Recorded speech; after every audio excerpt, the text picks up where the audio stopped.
అంటూ ఇచ్చి మీరిచ్చిన మేనిఫెస్టోలో ఏనాడైనా కూడా కనీసం 10% అమలు చేశారా అని అడుగుతా ఉన్నాను ఇదే వేదికపై నుంచి, ఇదే పెద్ద మనిషి చంద్రబాబు నాయుడు గారిని.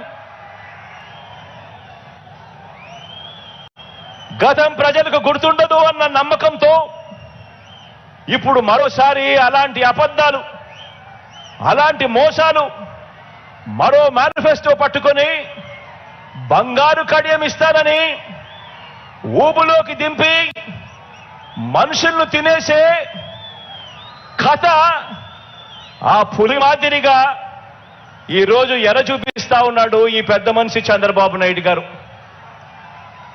రంగురంగుల మేనిఫెస్టో అంటున్నాడు.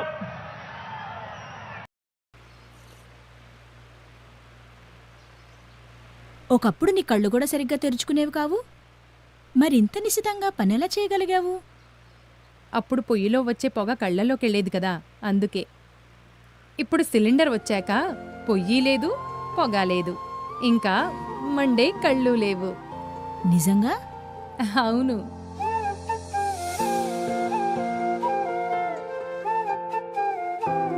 ప్రతి ఇంటికి చేరుతోంది ఉచిత సిలిండర్.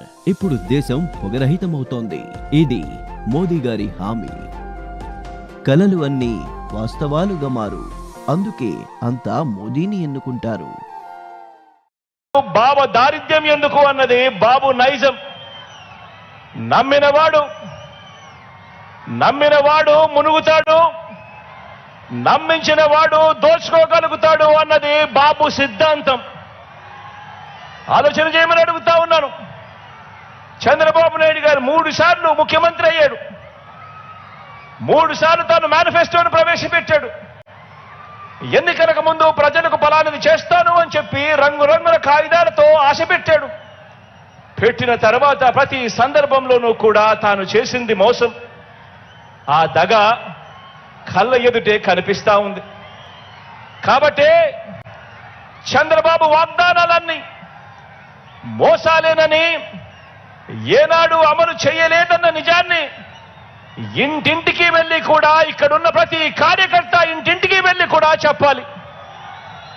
చంద్రబాబు నాయుడు గారిని, ఆయన అబద్ధాల్ని నమ్మకండి అని ప్రతి ఇంటికి వెళ్ళి చెప్పాలి.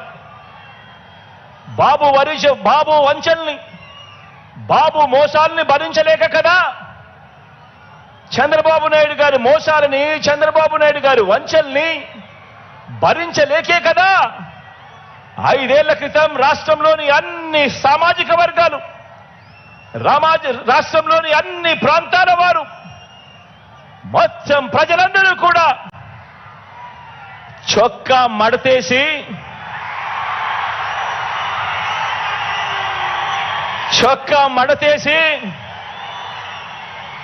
బాబుకున్న కుర్చీలను కూడా మడిచి, చీపుళ్లతో ఊడ్చి వారి పార్టీని శాసనసభలో 102 నుంచి 23కు తగ్గించారు కదా అని అడుగుతా ఉన్నాను. అదే పని మరోసారి చేయడానికి,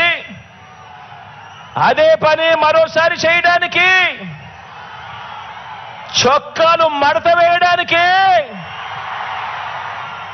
సిద్ధంగా ఉన్నారా?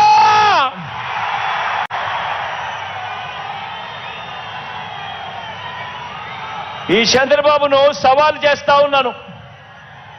14 ఏళ్ళు సీఎంగా ఉన్న మీ పేరు చెబితే ఇదే పెద్ద మనిషిని చంద్రబాబు నాయుడు గారిని ఇక్కడి నుంచి సవాలు విసురుతా ఉన్నా. 14 సంవత్సరాలు ముఖ్యమంత్రిగా పరిపాలన చేశారు. 14 ఏళ్ళు సీఎంగా ఉన్న మీ పేరు చెబితే గుర్తుకొచ్చేది వెన్నుపోట్లు,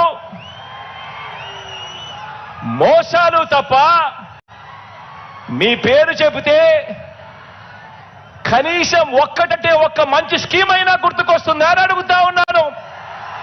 కనీసం మీరు చేసిన ఒక్క మంచైనా గుర్తుకొస్తుందా అని అడుగుతా ఉన్నాను. 2 చేతులు పైకెత్తి ఇలా ఇలా ఇలా ఇలా ఇలా ఇలా ఇలా ఇలా ఇలా ఇలా ఇలా ఇలా. మరి ఈ పెద్ద మనిషి చంద్రబాబు నాయుడు గారు చేయలేని పనులన్నీ దేవుడు దయతో మనం కేవలం ఈ 57 నెలల పాలనలోనే ఎంత చిత్తశుద్ధితో, ఎంతటి మమకారంతో చేశామో ఇవాళ 4 మాటలతో వివరిస్తాను. ఆ పథకాలన్నీ ఇక మీదట కొనసాగాలంటే ప్రతి పేద కుటుంబానికి, ప్రతి రైతన్నకు, ప్రతి అక్క చెల్లెమ్మకు, ప్రతి విద్యార్థికి, ప్రతి అవ్వాతాతకు, ప్రతి సామాజిక వర్గానికి ఎంతటి అవసరమో మన పాలన ప్రజలందరికీ వివరించే బాధ్యతను మనమంతా కూడా తీసుకోవాలి. ఇంతకు ముందే నేను చెప్పాను, ఈ 57 నెలల్లో కని విని ఎరగని విధంగా విప్లవాత్మక మార్పులు తీసుకొచ్చాం. ప్రతి అక్క చెల్లెమ్మ హృదయాన్ని తట్టాం, ప్రతి రైతన్న మనసులో నిలిచాం, ప్రతి అవ్వ తాత చిక్కటి చిరునవ్వుల్లో నిలిచాం, చదువుకుంటున్న ప్రతి పిల్లాడి మనసులో గుండెలో కూడా నిలిచాం. విప్లవ